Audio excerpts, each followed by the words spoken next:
Hello guys, welcome to my channel history and polity. आज का हमारा क्वेश्चन है वुड डिस्पैच के बारे में निम्नलिखित में से कौन से कथन सत्य हैं।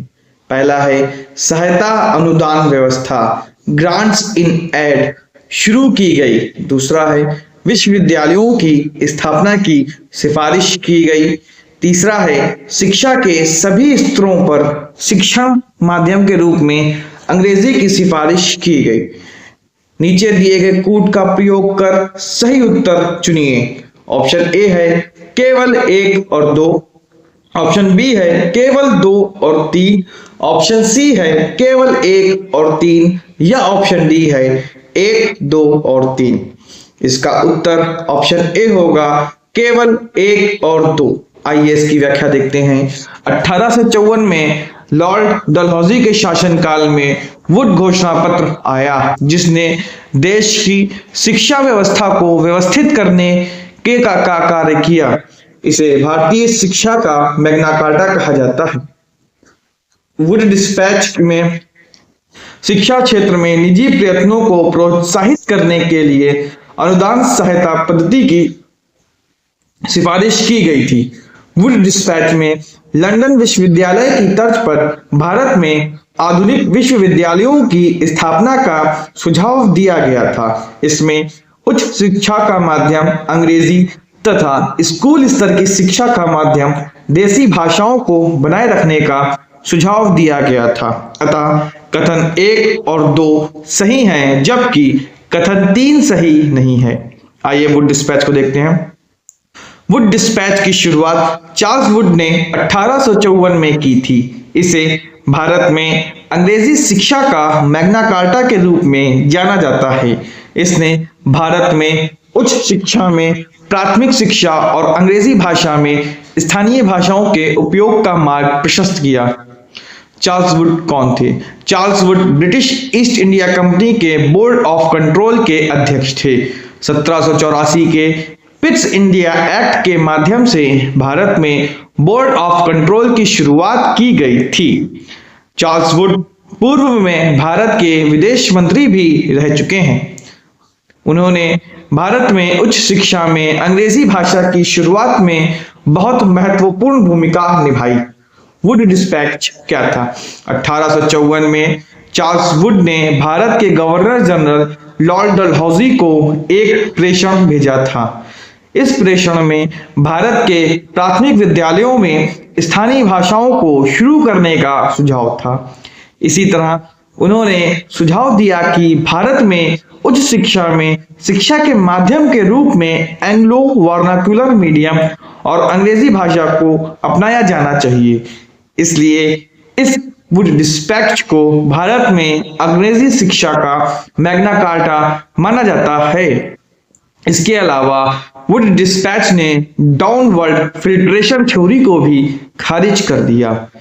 वुड डिस्पैच की विशेषताएं: प्राथमिक शिक्षा, स्थानीय भाषाओं को बढ़ावा देना, प्रत्येक प्रांत में एक अलग शिक्षा विभाग होगा, हर जिले में कम से कम एक सरकारी स्कूल होना चाहिए, प्राथमिक विद्यालयों को शिक्षा की एक व्यवस्थित पद्धति का पालन करने की आवश्यकता थी।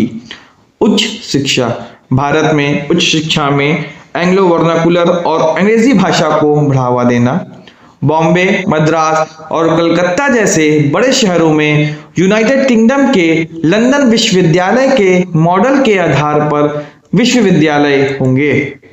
भारत में उच्च शिक्षा को शिक्षा की एक व्यवस्थित पद्धति का पालन करने की आवश्यकता थी। महिलाओं की शिक्षा, शिक्षा के सभी स्तरों पर महिला शिक्षा को बढ़ावा दे दिया जाएगा।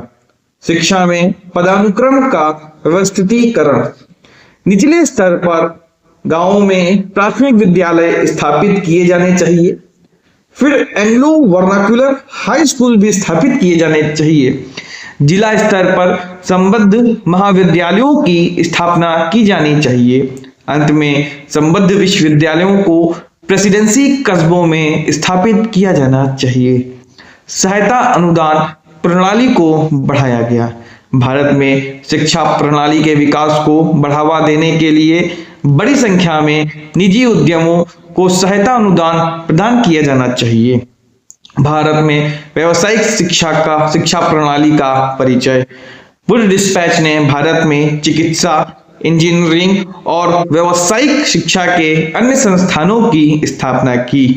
भारत में व्यावसायिक शिक्षा शुरू करने का प्राथमिक उद्देश्य भारतीय लोगों को यह एहसास दिलाना था कि ब्रिटिश शासन प्रगतिशील था, जबकि दूसरी बात इसने यह भी सुनिश्चित किया कि भारतीय जनता को रोजगार प्रदान किया जाए।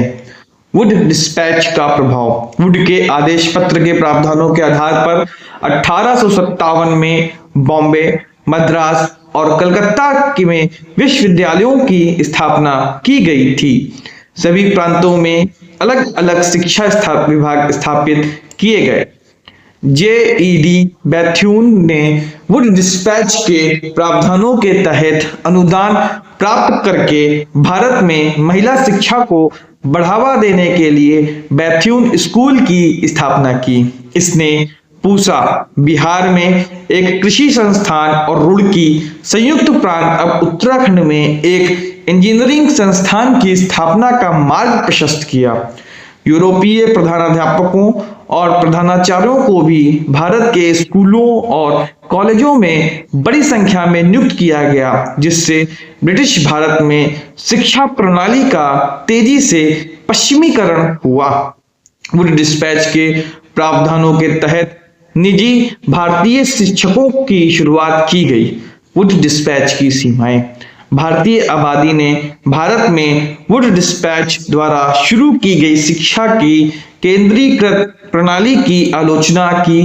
वुड डिस्पैच की शुरुआत के बावजूद ब्रिटिश शासन के तहत भारतीय भाषाओं और संस्कृति का पिछड़ापन और उपेक्षा जारी रही। अंग्रेजी भाषा का प्रचार। भारत में उच्च शिक्षा के लिए एंग्लो वर्नाक्युलर लैंग्वेज और इंग्लिश लैंग्वेज को शिक्षा का माध्यम बनाया जाए। स्थानीय भाषाओं को बढ़ावा देना। भारतीय आबादी के बड़े पैमाने पर बोली जाने वाली स्थानीय भाषाओं को भारत के प्राथमिक विद्यालयों में बढ़ावा देने की आवश्यकता थी। शिक्षकों का प्रशिक्षण। सभी स्तरों पर शिक्षकों के उचित प्रशिक्षण को व्यापक रूप से बढ़ावा देने की आवश्यकता थी। धर्मनिरपेक्ष शिक्षा को बढ़ावा देना। धर्मनिरपेक्ष शिक्षा को हर स्तर पर बढ़ावा देने की जरूरत थी। धन्यवाद। अगर आपको वीडियो पसंद आया हो तो आप वीडियो को लाइक, कमेंट और शेयर अवश्य करें तथा चैनल को सब्सक्राइब करें, और ऐसे ही ज्ञानवर्धक वीडियो को देखने के लिए आप चैनल को सब्सक्राइब अवश्य करें। धन्यवाद।